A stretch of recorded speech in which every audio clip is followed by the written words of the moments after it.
Okay, this little video is a tutorial on a particular sneaky trick that is helpful to SEO and therefore generating traffic to your website. And it's about creating what I call the SEO pages or SEO standard pages for your site, which are these really boring pages that should live down the bottom of pretty much every site. So if you look down here at the bottom of my site, timlevy.net, you'll see them: disclosure, disclaimer, privacy, terms and conditions. Now, these are the world's most boring pages. I'm just going to right click, open them in a new tab, and just show you what we're talking about here. I mean, but boring. Snooze. The trick is, though, how do you write them in appropriate legal terminology that is conforms to your business, so it's specific to your business, but has all of the right words. Where do you get them? And why would you bother? In terms of the why would you bother, I'm going to refer you to this book here called The Google Gamble, one of my books that really addresses Google, its whole deal. And this is really just part of one of the steps of getting your website to what I call foundational SEO, or just kind of really the basics. And one of the things Google looks for is those 4 pages. It also looks for things like a good contact page with a real address. It looks for an about you page, a homepage, etc. All the basics that you could imagine that are listed in the Google Gamble. Okay, so the question is, where do you find all of these pages? And there's a great site called Freenetlaw that's already taken all of the pain out of this for you. Here it is, freenetlaw.com. And this website is great because for free, they will give you the legal notices for your website. There they are. And they've been listed in Creative Commons, which means it's fine for you to use them. So if I right click this one and open a new tab, privacy, terms and conditions, disclaimer, copyright, and you've got all of these. I don't need a medical disclaimer, obviously, because I'm not a doctor, etc. So you might not choose all of them, but at least these 4. So over here, it's for example, the privacy statement, and all you do is you click here to download it, and it shows up on your computer as a Word document. So let's open this one up. They're all going to be the same, by the way. So here's the one for terms and conditions. Here's the one for disclaimer.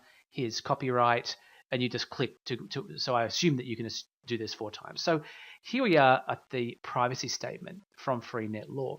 And what you do is you start by just, I highlight this that says name, copy it, and I do control. Oh, hang on, this has opened this in the wrong thing. I don't want to open that. Let me do that again. I'm going to go in Microsoft Word. That was Open Office. So I'm going to open it. I'm going to save the file.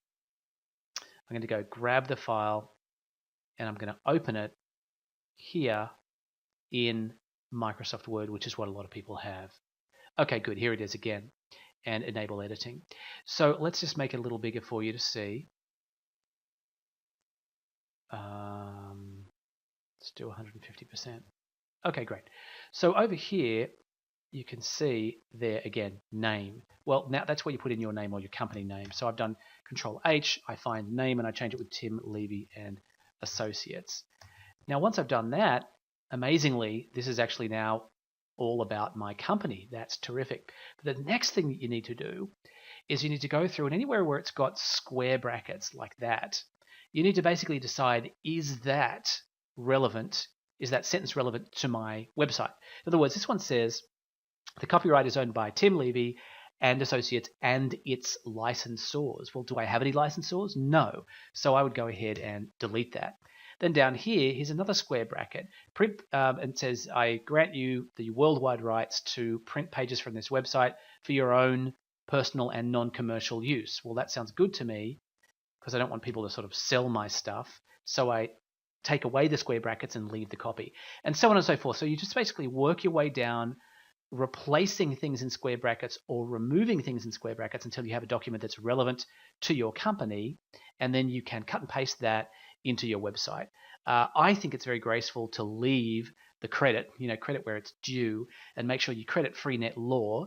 As you can see, I do, on all of my pages, so that other people can easily find them. Here it is, the credit, to let everyone know where I got that particular document. Okay, so there you are. That is how you get free legal documents for your website and how you create those foundational SEO documents that you're going to need using Freenetlaw. I wish you the best of luck, and come visit us at timlevy.net and say hello.